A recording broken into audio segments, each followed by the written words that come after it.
ನಲ್ಮೆಯ ವಿದ್ಯಾರ್ಥಿಗಳೇ, ಸ್ಪರ್ಧಾಕಾಂಕ್ಷಿಗಳೇ, ಜ್ಞಾನಾಕಾಂಕ್ಷಿಗಳೇ, ಇದನ್ನ ತರಗತಿಗೆ ನಿಮಗೆಲ್ಲರಿಗೂ ಸ್ವಾಗತ. ನಾನು ನಿಮ್ಮ ಎದುರಿಗೆ ತಂದಿರುವ ಚರ್ಚಾಂಶ ಹವಾಮಾನ, ಭಾರತದ ಹವಾಮಾನ. ಇಲ್ಲಿ ಹವಾಮಾನವನ್ನು ನಾವು ವಾಯುಗುಣ ಅಂತ ಹೇಳ್ತೇವೆ, ಹವಾಮಾನ ಅಂತ ಹೇಳ್ತೇವೆ. ನೋಡುವ ಏನೇನಿದೆ ಎಂಬುದನ್ನು ನೋಡಿಕೊಂಡಾಗ ಮಾತ್ರ ಅದು ಅರ್ಥವಾಗ್ತದೆ. 10ನೇ ತರಗತಿ ಭೂಗೋಳಶಾಸ್ತ್ರದ ಪಾಠ ವಿಸ್ತೃತ ರೂಪ. ಹವಾಮಾನವು ವಾತಾವರಣದ ಕ್ಷಣಿಕ ಸ್ಥಿತಿಯಾಗಿದ್ದು ಅದು ತ್ವರಿತವಾಗಿ ಬದಲಾಗುತ್ತದೆ. ಆದರೆ ವಾಯುಗುಣವು ದೀರ್ಘಾವಧಿ ಹವಾಮಾನ ಪರಿಸ್ಥಿತಿಗಳ ಸರಾಸರಿಯನ್ನು ಸೂಚಿಸುತ್ತದೆ. ಅಂದರೆ ಇಲ್ಲಿಗೆ ಒಂದು ಅಂಕಕ್ಕೆ ವ್ಯತ್ಯಾಸಗಳನ್ನು ಕೇಳಿ ಅಂತ ಹೇಳಿದಾಗ ಬರಲಿಕ್ಕೆ ಅನುಕೂಲ ಆಗ್ತದೆ. ಹವಾಮಾನವು ವಾತಾವರಣದ ಕ್ಷಣಿಕ ಸ್ಥಿತಿಯಾಗಿದ್ದು ಅದು ತ್ವರಿತವಾಗಿ ಬದಲಾಗುತ್ತದೆ. ಆದರೆ ವಾಯುಗುಣವು ದೀರ್ಘಾವಧಿಯ ಹವಾಮಾನ ಪರಿಸ್ಥಿತಿಗಳ ಸರಾಸರಿಯನ್ನು ಸೂಚಿಸುತ್ತದೆ. ಮಾನ್ಸೂನ್ ಎಂಬುದು ಋತುಮಾನದೊಂದಿಗೆ ಗಾಳಿಯ ದಿಕ್ಕಿನ ಬದಲಾವಣೆಗೆ ಸಂಬಂಧಿಸಿದ ಹವಾಮಾನವನ್ನು ಸೂಚಿಸುತ್ತದೆ. ಭಾರತವು ಬಿಸಿಯಾದ ಮಾನ್ಸೂನ್ ಹವಾಮಾನವನ್ನು ಹೊಂದಿದೆ. ಇದು ದಕ್ಷಿಣ ಮತ್ತು ಆಗ್ನೇಯ ಏಷ್ಯಾದಲ್ಲಿ ಪ್ರಚಲಿತ ಹವಾಮಾನವಾಗಿದೆ. ಭಾರತದ ಹವಾಮಾನ ನಿರ್ಧರಿಸುವ ಅಂಶಗಳು ಯಾವುವು? ಪರೀಕ್ಷೆ ಕೇಳುತ್ತಾರೆ. ಭಾರತದ ಮೇಲೆ ಪ್ರಭಾವ ಬೀರುವ ವಾಯುಗುಣಾತ್ಮಕ ಅಂಶಗಳು ಯಾವುವು? 2 ಅಂಕಕ್ಕೆ ಬರ್ತದೆ. ಸ್ಥಳ ಮತ್ತು ಉಬ್ಬುತೀಟುಗಳಿಗೆ ಸಂಬಂಧಿಸಿದ ಅಂಶಗಳು. 1 ಅಕ್ಷಾಂಶ. 9ನೇ ಕ್ಲಾಸಿಗೆ ವಿಸ್ತೃತ ರೂಪದಲ್ಲಿ ಕೇಳ್ತಾರೆ. 10ನೇ ಕ್ಲಾಸಿಗೆ 2 ಅಂಕ ಕೇಳ್ತಾರೆ. ಭಾರತದ ಉತ್ತರ ಭಾಗವು ಉಪ ಉಷ್ಣ ಸಮಶೀತೋಷ್ಣ ವಲಯದಲ್ಲಿದೆ ಮತ್ತು ಕರ್ಕಾಟಕ ವೃತ್ತದ ದಕ್ಷಿಣಕ್ಕೆ ಇರುವ ಭಾಗವು ಉಷ್ಣ ವಲಯದಲ್ಲಿದೆ. ಉಷ್ಣವಲಯವು ಸಮಭಾಜಕಕ್ಕೆ ಹತ್ತಿರದಲ್ಲಿದ್ದು ಸಣ್ಣ ದೈನಂದಿನ ಮತ್ತು ವಾರ್ಷಿಕ ವ್ಯಾಪ್ತಿಯೊಂದಿಗೆ ವರ್ಷವಿಡೀ ಹೆಚ್ಚಿನ ತಾಪಮಾನವನ್ನು ಅನುಭವಿಸುತ್ತದೆ.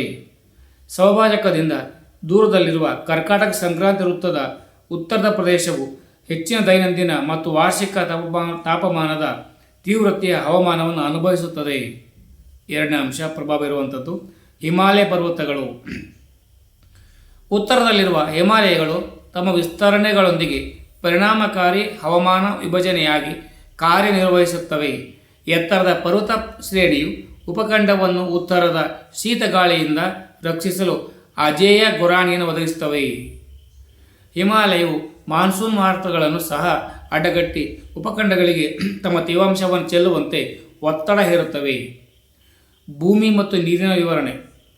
ಭಾರತವು ದಕ್ಷಿಣದಲ್ಲಿ 3 ಬದಿಗಳಲ್ಲೂ ಹಿಂದೂ ಮಹಾಸಾಗರನ ಸುತ್ತುವರೆದಿದೆ ಮತ್ತು ಉತ್ತರದಲ್ಲಿ ಎತ್ತರದ ನಿರಂತರದ ಪರ್ವತಗೋಡೆಯಿಂದ ಸುತ್ತುವರಿಯಲ್ಪಟ್ಟಿದೆ.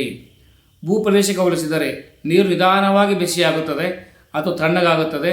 ಭೂಮಿ ಮತ್ತು ಸಮುದ್ರದ ಈ ವಿಭಿನ್ನ ತಾಪಮಾನವು ವಿವಿಧ ಋತುಗಳಲ್ಲಿ ಭಾರತೀಯ ಉಪಖಂಡದಲ್ಲಿ ಮತ್ತು ಸುತ್ತಮುತ್ತಲಿನ ಪ್ರದೇಶದಲ್ಲಿ ವಿಭಿನ್ನ ವಾಯು ಒತ್ತಡದ ವಲಯಗಳನ್ನು ಸೃಷ್ಟಿಸುತ್ತದೆ. ಗಾಳಿಯ ಒತ್ತಡದಲ್ಲಿನ ವ್ಯತ್ಯಾಸವು ಮಾನ್ಸೂನ್ ಮಾರುತಗಳ ದಿಕ್ಕಿನಲ್ಲಿ ಹಿಂಚಲನೆ ಪಡೆಯುತ್ತದೆ. ಸಮುದ್ರದಿಂದ ದೂರ. ದೀರ್ಘ ಕರಾವಳಿಯೊಂದಿಗೆ ದೊಡ್ಡ ಕರಾವಳಿ ಪ್ರದೇಶಗಳ ಸಮಾನ ಹವಾಮಾನವನ್ನು ಹೊಂದಿದೆ. ಭಾರತದ ಒಳಭಾಗದಲ್ಲಿರುವ ಪ್ರದೇಶಗಳು ಸಮುದ್ರದ ಪ್ರಭಾವದಿಂದ ದೂರದಲ್ಲಿವೆ. ಅಂತಹ ಪ್ರದೇಶಗಳು ವಿಪರೀತ ಹವಾಮಾನವನ್ನು ಹೊಂದಿವೆ. ಎತ್ತರದೊಂದಿಗೆ ಉಷ್ಣತೆಯು ಕಡಿಮೆಯಾಗುತ್ತದೆ. ತೆಳುವಾದ ಗಾಳಿಯಿಂದಾಗಿ ಪರ್ವತಗಳಲ್ಲಿನ ಸ್ಥಳಗಳು ಬಯಲು ಪ್ರದೇಶಗಳಿಗಿಂತ ತಂಪಾಗಿರುತ್ತವೆ. ಉಬ್ಬುತಿಟ್ಟು ಅಂದರೆ ಸಮುದ್ರ ಮಟ್ಟಕ್ಕಿಂತ ಎತ್ತರ ಮತ್ತು ಸಮುದ್ರ ಮಟ್ಟಕ್ಕಿಂತ ದೂರ. ಭಾರತದ ಭೌಗೋಳಿಕ ಲಕ್ಷಣಗಳು ಅಥವಾ ಉಬ್ಬುತಿಟ್ಟುಗಳು ತಾಪಮಾನ, ಗಾಳಿಯ ಒತ್ತಡ, ದಿಕ್ಕು, ಗಾಳಿಯ ವೇಗ ಮತ್ತು ಮಳೆಯ ಪ್ರಮಾಣ ಮತ್ತು ಭೌಗೋಳಿಕ ವಿತರಣೆಯ ಮೇಲೆ ಪರಿಣಾಮ ಬೀರುತ್ತದೆ. ಪಶ್ಚಿಮ ಘಟ್ಟಗಳು ಅಸ್ಸಾಂ ಮಳೆ ಬೀಳುವ ಪ್ರದೇಶಗಳು ಜೂನ್ ಸೆಪ್ಟೆಂಬರ್ನಲ್ಲಿ ಹೆಚ್ಚಿನ ಮಳೆಯನ್ನು ಪಡೆಯುತ್ತವೆ. ಆದರೆ ದಕ್ಷಿಣ ಪ್ರಸ್ಥಭೂಮಿಯು ಪಶ್ಚಿಮ ಘಟ್ಟಗಳ ಪೂರ್ವ ದಿಕ್ಕಿನಲ್ಲಿರುವ ಕಾರಣದಿಂದ ಶುಷ್ಕವಾಗಿರುತ್ತವೆ. ಗಾಳಿಯ ಒತ್ತಡ ಮತ್ತು ಗಾಳಿಗೆ ಸಂಬಂಧಿಸಿದ ಅಂಶಗಳು. ಭೂಮಿಯ ಮೇಲ್ಮೈಯಲ್ಲಿ ಗಾಳಿಯ ಒತ್ತಡ ಮತ್ತು ಗಾಳಿಯ ವಿತರಣೆ. ಜಾಗತಿಕ ಹವಾಮಾನ ನಿಯಂತ್ರಿಸುವ ಅಂಶಗಳಿಂದ ಉಂಟಾಗುವ ಮೇಲಿನ ವಲಯದ ಗಾಳಿಯ ಪ್ರಸರಣ ಮತ್ತು ವಿವಿಧ ವಾಯು ದ್ರವ್ಯರಾಶಿಗಳು ಮತ್ತು ಜೆಟ್ ಧಾರೆಗಳು ಒಳಹರಿವು. ಚಳಿಗಾಲದ ಅವಧಿಯಲ್ಲಿ ಪಶ್ಚಿಮ ಚಂಡಮಾರುತಗಳ ಒಳಹರಿವು ಅಂದರೆ ಪಶ್ಚಿಮ ವಿಕ್ಷೋಭಗಳು ಮತ್ತು ನೈಋತ್ಯ ಮಾನ್ಸೂನ್ ಅವಧಿಯಲ್ಲಿ ಉಷ್ಣವಲಯದ ವಾಯುಭಾರ ಕುಸಿತಗಳು ಮಳೆಗೆ ಅನುಕೂಲಕರವಾದ ಹವಾಮಾನ ಪರಿಸ್ಥಿತಿಗಳನ್ನು ಸೃಷ್ಟಿಸುತ್ತವೆ. ಚಳಿಗಾಲದಲ್ಲಿ ಹವಾಮಾನದ ಕಾರ್ಯವಿಧಾನ. ಮೇಲ್ಮೈ ಒತ್ತಡ ಮತ್ತು ಗಾಳಿ. ಚಳಿಗಾಲದಲ್ಲಿ ತಿಂಗಳುಗಳಲ್ಲಿ ಭಾರತದ ಹವಾಮಾನ ಪರಿಸ್ಥಿತಿಗಳು ಸಾಮಾನ್ಯವಾಗಿ ಮಧ್ಯ ಮತ್ತು ಪಶ್ಚಿಮ ಏಷ್ಯಾದಲ್ಲಿನ ಒತ್ತಡದ ಭೌಗೋಳಿಕ ವಿತರಣೆಯಿಂದ ಪ್ರಭಾವಿತವಾಗಿರುತ್ತವೆ. ಹಿಮಾಲಯದ ಉತ್ತರಕ್ಕೆ ಇರುವ ಪ್ರದೇಶಗಳಲ್ಲಿ ಹೆಚ್ಚಿನ ಒತ್ತಡದ ಕೇಂದ್ರವು ಚಳಿಗಾಲದಲ್ಲಿ ಅಭಿವೃದ್ಧಿಗೊಳ್ಳುತ್ತದೆ. ಈ ಅಧಿಕ ಒತ್ತಡ ಕೇಂದ್ರವು ಪರ್ವತ ಶ್ರೇಣಿಯ ದಕ್ಷಿಣಕ್ಕೆ ಉತ್ತರದಿಂದ ಭಾರತ ಉಪಖಂಡದ ಕಡಿಮೆ ಮಟ್ಟದಲ್ಲಿ ಗಾಳಿ ಹರಿಯುವಂತೆ ಮಾಡುತ್ತದೆ. ಮಧ್ಯ ಏಷ್ಯಾದ ಮೇಲೆ ಅಧಿಕ ಒತ್ತಡದ ಕೇಂದ್ರದಿಂದ ಬೀಸುವ ಮೇಲ್ಮೈ ಮಾರುತಗಳು ಒಣ ಭೂಖಂಡದ ವಾಯು ದ್ರವ್ಯರಾಶಿಯು ರೂಪದಲ್ಲಿ ಭಾರತವನ್ನು ತಲುಪುತ್ತವೆ. ಈ ಭೂಖಂಡದ ಮಾರುತಗಳು ವಾಯುವ್ಯ ಭಾರತದ ಮೇಲೆ ವ್ಯಾಪಾರ ಮಾರುತಗಳೊಂದಿಗೆ ಸಂಪರ್ಕಕ್ಕೆ ಬರುತ್ತವೆ. ಭೂಮಿಯ ಮೇಲ್ಮೈಯಿಂದ ಸುಮಾರು 3 ಕಿಲೋಮೀಟರ್ ಎತ್ತರದ ಪರಿವರ್ತನಾ ವಲಯದಲ್ಲಿ ವಿಭಿನ್ನವಾದ ಗಾಳಿಯ ಪ್ರಸರಣವನ್ನು ಗಮನಿಸಬಹುದು. ಭೂಮಿಯ ಮೇಲ್ಮೈಗೆ ಹತ್ತಿರವಿರುವ ವಾತಾವರಣದ ಒತ್ತಡದಲ್ಲಿನ ವ್ಯತ್ಯಾಸಗಳು ಮೇಲಿನ ಗಾಳಿಯ ಪ್ರಸರಣದಲ್ಲಿ ಯಾವುದೇ ಪಾತ್ರವನ್ನು ವಹಿಸುವುದಿಲ್ಲ. ಎಲ್ಲ ಪಶ್ಚಿಮ ಮತ್ತು ಮಧ್ಯ ಏಷ್ಯಾವು ಪಶ್ಚಿಮದಿಂದ ಪೂರ್ವಕ್ಕೆ 913 ಕಿಲೋಮೀಟರ್ ಎತ್ತರದಲ್ಲಿ ಪಶ್ಚಿಮ ಮಾರುತಗಳ ಪ್ರಭಾವದ ಅಡಿಯಲ್ಲಿ ಉಳಿಯುತ್ತದೆ. ಈ ಮಾರುತಗಳು ಹಿಮಾಲಯದ ಉತ್ತರದ ಅಕ್ಷಾಂಶಗಳಲ್ಲಿ ಟಿಬೆಟಿನ್ ಎತ್ತರದ ಪ್ರದೇಶಗಳಿಗೆ ಸರಿಸುಮಾರು ಸಮಾನಾಂತರವಾಗಿ ಏಷ್ಯಾ ಖಂಡಾದ್ಯಂತ ಬೀಸುತ್ತವೆ. ಇವುಗಳನ್ನು ಜೆಟ್ ಧಾರೆಗಳು ಎಂದು ಕರೆಯಲಾಗುತ್ತದೆ. ಜೆಟ್ ಧಾರೆಗಳು ವಾಯುಮಂಡಲದ ಮೇಲ್ವರ್ಗದಲ್ಲಿ ವೇಗವಾಗಿ ಚಲಿಸುವ ಗಾಳಿಯಾಗಿದ್ದು ಜಾಗತಿಕ ವಾತಾವರಣದ ವಿದ್ಯಮಾನದ ಮೇಲೆ ಪ್ರಭಾವ ಬೀರುತ್ತವೆ. ಹವಾಮಾನ ನಿರ್ಧರಿಸುವಲ್ಲಿ ಜೆಟ್ ಧಾರೆಗಳು ಪ್ರಮುಖ ಪಾತ್ರ ವಹಿಸುತ್ತವೆ, ಏಕೆಂದರೆ ಅವು ಸಾಮಾನ್ಯವಾಗಿ ತಂಪಾದ ಗಾಳಿ ಮತ್ತು ಬೆಚ್ಚಗಿನ ಗಾಳಿಯನ್ನು ಪ್ರತ್ಯೇಕಿಸುತ್ತವೆ. ಜೆಟ್ ಧಾರೆಗಳು ಸಾಮಾನ್ಯವಾಗಿ ಗಾಳಿಯ ದ್ರವ್ಯರಾಶಿಗಳನ್ನು ತಳ್ಳುತ್ತವೆ, ಹವಾಮಾನ ವ್ಯವಸ್ಥೆಗಳನ್ನು ಹೊಸ ಪ್ರದೇಶಗಳಿಗೆ ಚಲಿಸುವಂತೆ ಉತ್ತೇಜಿಸುತ್ತವೆ ಮತ್ತು ತುಂಬ ದೂರ ಹೋದರೆ ಅವುಗಳು ಸೃಷ್ಟಿಗೊಳ್ಳುತ್ತವೆ.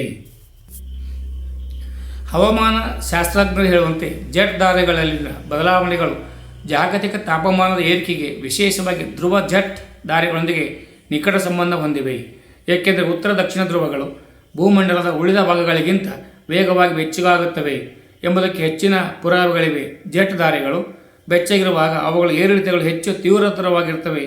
ಇವು ಹವಾಮಾನ ಬದಲಾವಣೆಗಳಿಗೆ ಒಗ್ಗಿಕೊಳ್ಳದ ಪ್ರದೇಶಗಳಿಗೆ ವಿವಿಧ ರೀತಿಯ ಹವಾಮಾನಗಳನ್ನು ತರುತ್ತವೆ. ಟಿಬೆಟ್ನ ಎತ್ತರದ ಪ್ರದೇಶಗಳು ಜೆಟ್ ಧಾರೆಗಳ ಹಾದಿಯಲ್ಲಿ ತಡೆಗೋಡೆಯಾಗಿ ಕಾರ್ಯನಿರ್ವಹಿಸುತ್ತವೆ. ಇದರ ಪರಿಣಾಮವಾಗಿ ಜೆಟ್ ಧಾರೆ ಇಬ್ಬಾಗವಾಗುತ್ತದೆ. ಅದರ ಒಂದು ಶಾಖೆಯು ಟಿಬೆಟಿನ ಎತ್ತರ ಪ್ರದೇಶದ ಉತ್ತರಕ್ಕೆ ಬೀಸುತ್ತವೆ ಮತ್ತು ದಕ್ಷಿಣ ಶಾಖೆಯು ಭಾರತದ ಚಳಿಗಾಲದ ಹವಾಮಾನದ ಮೇಲೆ ಪ್ರಭಾವ ಬೀರುವ ಮೂಲಕ ಹಿಮಾಲಯದ ದಕ್ಷಿಣ ಪೂರ್ವದ ದಿಕ್ಕಿನಲ್ಲಿ ಚಲಿಸುತ್ತವೆ. ಪಶ್ಚಿಮ ಚಂಡಮಾರುತ ವಿಕ್ಷೋಭಗಳು ಮತ್ತು ಉಷ್ಣವಲಯ ಚಂಡಮಾರುತಗಳು. ಚಳಿಗಾಲ ತಿಂಗಳುಗಳಲ್ಲಿ ಪಶ್ಚಿಮ ವಾಯುವ್ಯದಿಂದ ಭಾರತೀಯ ಉಪಖಂಡವನ್ನು ಪ್ರವೇಶಿಸುವ ಪಶ್ಚಿಮ ಚಂಡಮಾರುತದ ವಿಕ್ಷೋಭಗಳು ಮೆಡಿಟರೇನಿಯನ್ ಸಮುದ್ರದ ಮೇಲೆ ಉದಯಿಸುತ್ತವೆ. ಪಶ್ಚಿಮ ಜೆಟ್ ಧಾರೆಯ ಮೂಲಕ ಭಾರತವನ್ನು ಪ್ರವೇಶಿಸುತ್ತವೆ. ಚಾಲ್ತಿಯಲ್ಲಿರುವ ರಾತ್ರಿಯ ತಾಪಮಾನದಲ್ಲಿನ ಹೆಚ್ಚಳವು ಸಾಮಾನ್ಯವಾಗಿ ಈ ಚಂಡಮಾರುತದ ವಿಕ್ಷೋಭಗಳು ಮುಂಗಡ ಆಗಮನವನ್ನು ಸೂಚಿಸುತ್ತವೆ. ಉಷ್ಣವಲಯದ ಚಂಡಮಾರುತಗಳು ಬಂಗಾಳ ಕೊಲ್ಲಿ ಮತ್ತು ಹಿಂದೂ ಮಹಾಸಾಗರದ ಮೇಲೆ ಹುಟ್ಟುತ್ತವೆ. ಈ ಚಂಡಮಾರುತಗಳು ಅತಿ ಹೆಚ್ಚು ಗಾಳಿಯ ವೇಗವನ್ನು ಹೊಂದಿದ್ದು ಭಾರೀ ಮಳೆಗೆ ಕಾರಣವಾಗುತ್ತವೆ. ತಮಿಳುನಾಡು, ಆಂಧ್ರಪ್ರದೇಶ, ಒರಿಸ್ಸಾ ಕರಾವಳಿಗಳಿಗೆ ಅಪ್ಪಳಿಸುತ್ತವೆ. ಹೆಚ್ಚಿನ ಗಾಳಿಯ ವೇಗ, ಧಾರಾಕಾರಣ ಮಳೆಯಿಂದ ಉಷ್ಣವಲಯದ ಚಂಡಮಾರುತಗಳು ಬಹಳ ವಿನಾಶಕಾರಿಯಾಗಿರುತ್ತವೆ. ಬೇಸಿಗೆ ಕಾಲದಲ್ಲಿ ಹವಾಮಾನದ ಕಾರ್ಯವಿಧಾನ.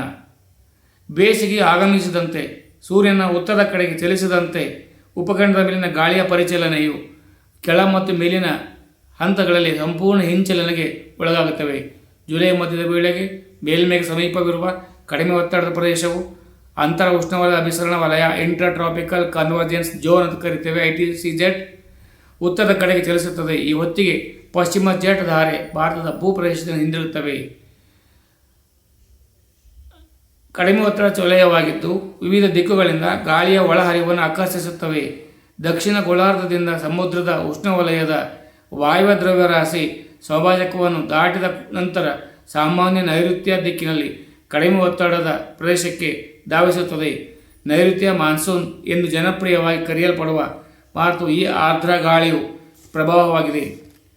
ಮೇಲ್ವರ್ಗ ಗಾಳಿಯ ಪ್ರಸರಣ ಕ್ರಿಯೆ ನೋಡ್ಕೊಂಡು ಬರುವ ಜೂನ್ನಲ್ಲಿ ಪರ್ಯಾಯ ದ್ವೀಪದ ದಕ್ಷಿಣ ಭಾಗದಲ್ಲಿ ಪೂರ್ವದ ಜೆಟ್ ಧಾರೆ ಹರಿಯುತ್ತದೆ. ಪೂರ್ವ ಭಾಗಗಳು ಸಾಮಾನ್ಯವಾಗಿ ಮೇಲಿನ ವಾತಾವರಣದಲ್ಲಿ 30 ಡಿಗ್ರಿ ಉತ್ತರದ ಅಕ್ಷಾಂಶಕ್ಕೆ ಉತ್ತರಕ್ಕೆ ವಿಸ್ತರಿಸುವುದಿಲ್ಲ. ಪೂರ್ವದ ಉಷ್ಣವಲಯದ ವಾಯುಭಾರ ಕುಸಿತಗಳನ್ನು ಭಾರತದತ್ತ ತಳ್ಳುತ್ತದೆ. ಈ ಕುಸಿತಗಳು ಭಾರತೀಯ ಉಪಖಂಡದಲ್ಲಿ ಮಾನ್ಸೂನ್ ಮಳೆ ವಿತರಣೆಯಲ್ಲಿ ಮಹತ್ವದ ಪಾತ್ರವನ್ನು ವಹಿಸುತ್ತವೆ. ಈ ಕುಸಿತಗಳು ಜಾಡುಗಳು ಭಾರತ ಅತಿ ಹೆಚ್ಚು ಮಳೆ ಬೀಳುವ ಪ್ರದೇಶಗಳಾಗಿವೆ. ವಾಯುಭಾರ ಕುಸಿತಗಳು ಭಾರತಕ್ಕೆ ಭೇಟಿ ನೀಡುವ ಆವರ್ತನ, ಅವುಗಳ ದಿಕ್ಕು, ತೀವ್ರತೆ ಇವೆಲ್ಲವೂ ನೈಋತ್ಯ ಮಾನ್ಸೂನ್ ಅವಧಿಯಲ್ಲಿ ಮಳೆಯ ಮಾದರಿಯನ್ನು ನಿರ್ಧರಿಸುವಲ್ಲಿ ಬಹಳ ಮಹತ್ವದ ಪಾತ್ರವನ್ನು ವಹಿಸುತ್ತವೆ. ಅಂತರ ಉಷ್ಣವಲಯದ ಅಭಿಸರಣ ವಲಯ ವ್ಯಾಪಾರ ಮಾರುತಗಳು ಒಂದುಗೂಡುವ ಸಮಭಾಜಕದಲ್ಲಿ ನೆಲೆಗೊಂಡಿರುವ ಕಡಿಮೆ ಒತ್ತಡ ವಲಯ. ಆದ್ದರಿಂದ ಇದು ಗಾಳಿಯ ಏರಲು ಒಲವು ತೋರುವ ಪ್ರದೇಶವಾಗಿದೆ. ಜುಲೈನಲ್ಲಿ ಸುಮಾರು 20 ಡಿಗ್ರಿ ಉತ್ತರಕ್ಕೆ 25 ಡಿಗ್ರಿ ಉತ್ತರ ಅಕ್ಷಾಂಶದಲ್ಲಿರುತ್ತವೆ. ಗಂಗಾಬಯಲಿನ ಮೇಲೆ ಕೆಲವೊಮ್ಮೆ ಇದನ್ನು ಮಾನ್ಸೂನ್ ಕಂದಕ ಎಂದು ಕರೆಯಲಾಗುತ್ತದೆ. ಈ ಮಾನ್ಸೂನ್ ಕಂದಕವು ಉತ್ತರ ಮತ್ತು ವಾಯವ್ಯ ಭಾರತದ ಪ್ರದೇಶಗಳಲ್ಲಿ ತಾಪಮಾನದ ಇಳಿಕೆಯನ್ನು ಉತ್ತೇಜಿಸುತ್ತವೆ. 40 ಡಿಗ್ರಿಯಿಂದ 60 ಡಿಗ್ರಿ ಈ ರೇಖಾಂಶಗಳ ನಡುವೆ ಸಮಭಾಜಕವನ್ನು ದಾಟುತ್ತವೆ ಮತ್ತು ಕೋರಿಯಾಲಿಸ್ ಬಲದಿಂದಾಗಿ ನೈಋತ್ಯದಿಂದ ಈಶಾನ್ಯಕ್ಕೆ ಬೀಸುವುದನ್ನು ಪ್ರಾರಂಭಿಸುತ್ತವೆ. ಇದು ನೈಋತ್ಯ ಮಾನ್ಸೂನ್ ಆಗುತ್ತದೆ. ಧನ್ಯವಾದಗಳು ನೆಲಮೆ ವಿದ್ಯಾರ್ಥಿಗಳೇ. ತಾವು ಅಭ್ಯಾಸ ಮಾಡಿ ಬೇರೆಯವರಿಗೂ ಶೇರ್ ಮಾಡಿ. ಯಾರೆಲ್ಲ ಸಬ್ಸ್ಕ್ರೈಬ್ ಮಾಡಿಲ್ಲ ಸಬ್ಸ್ಕ್ರೈಬ್ ಮಾಡಿಕೊಳ್ಳಿ. ಜೈ ಹಿಂದ್, ಜೈ ಕರ್ನಾಟಕ, ಜೈ ಭಾರತ್ ಮಾತೆ.